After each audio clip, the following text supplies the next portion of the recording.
members. Happy December. Yes, indeed.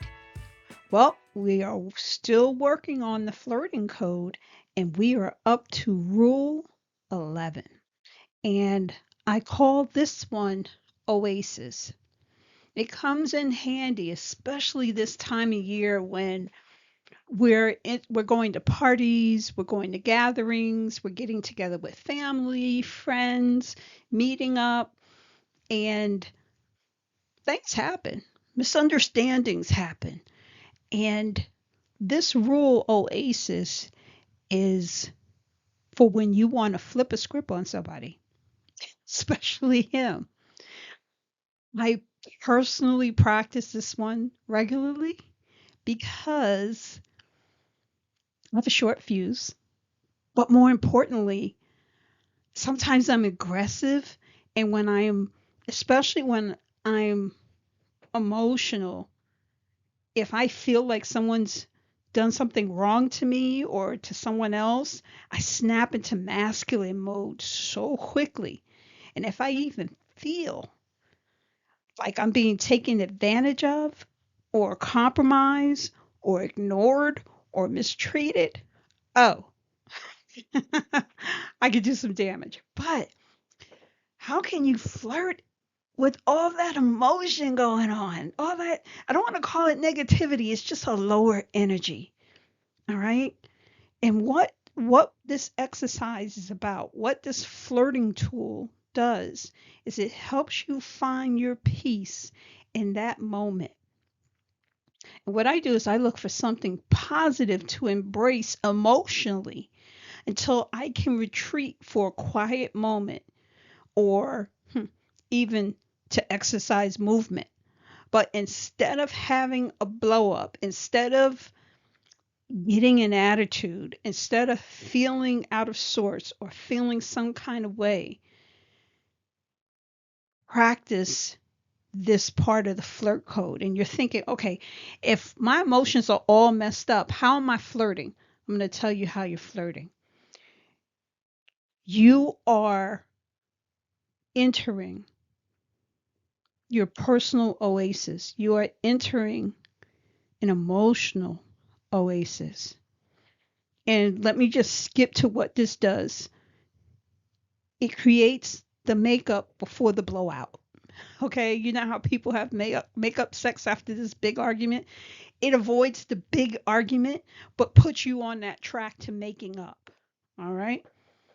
What it does is it gives him an opportunity to clarify or fix the issue if he's the cause.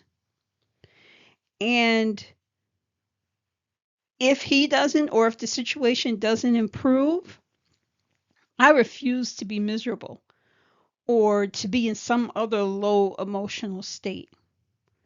So I default personally to needing space and freedom. I consider this a feminine luxury. That's what makes it almost makes it alluring because I'm known to like slither away. It's like, oh no, I don't have her attention. Oh no, she's not focused on me. Oh no, she's not interested.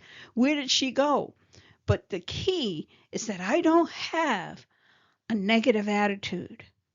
I don't have a seething emotion underneath my calm demeanor.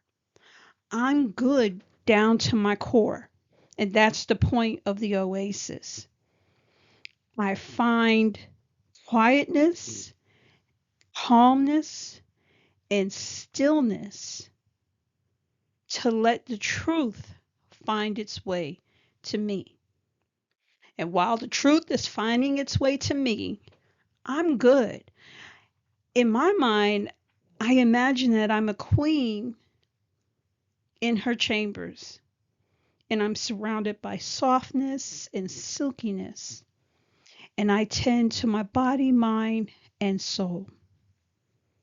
This soothes me. In this mental state, when I actually get calm, it's not necessarily quiet, but I get calm and still. One, I'm watching everything, but two, my emotions are good. And it's from this good place that I could share or respond, excuse me, or respond if I don't feel like sharing. All right? If I just can't make it to that point. But the key is to remember how the old folks used to tell us fix your face. Yeah.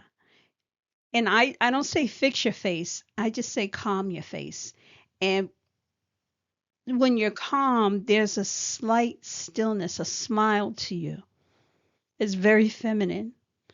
And it's almost like peace, be still. And what makes this a flirt is that you've moved away. Think of the circle of interaction. You've withdrawn a little bit.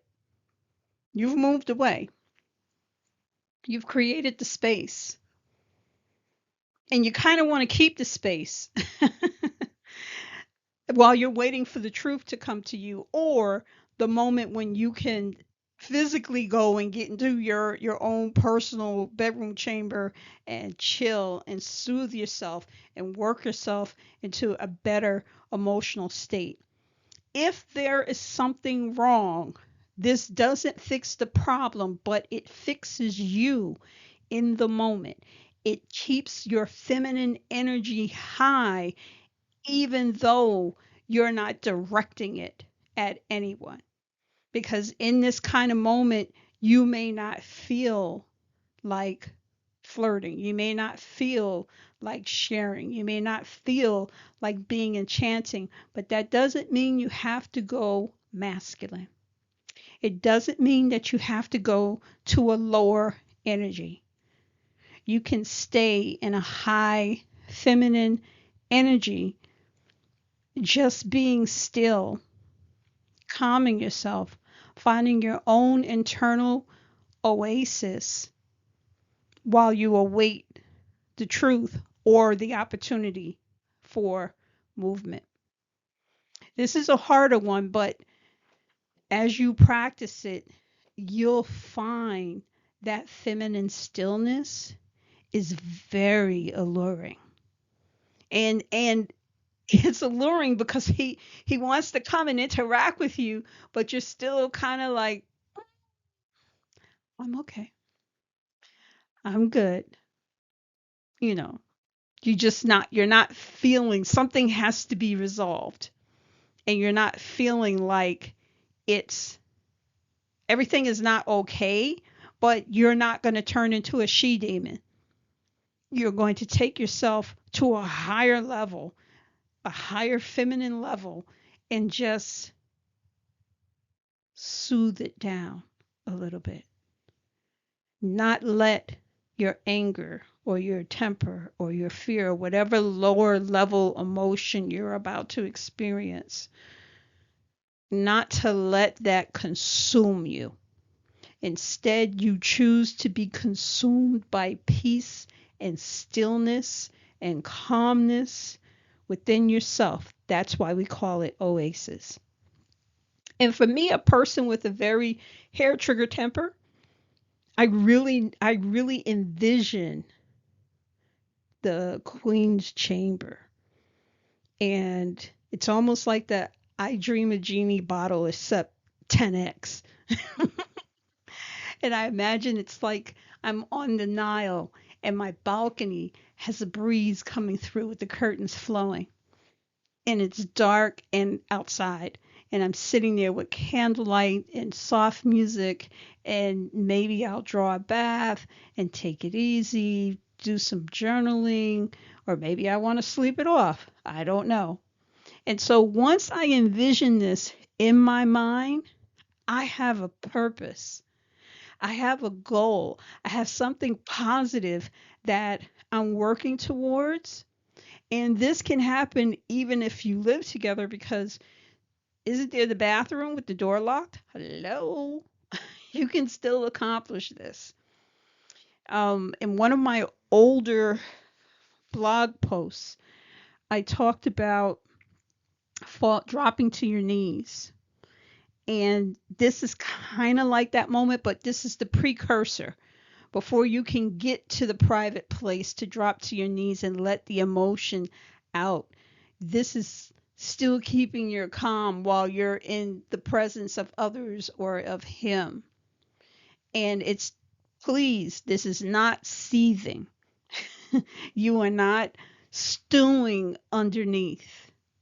You have worked yourself, and that's the whole point of this practice. You have worked yourself into a stillness, a feminine stillness, which is a raised energy. It is a higher energy.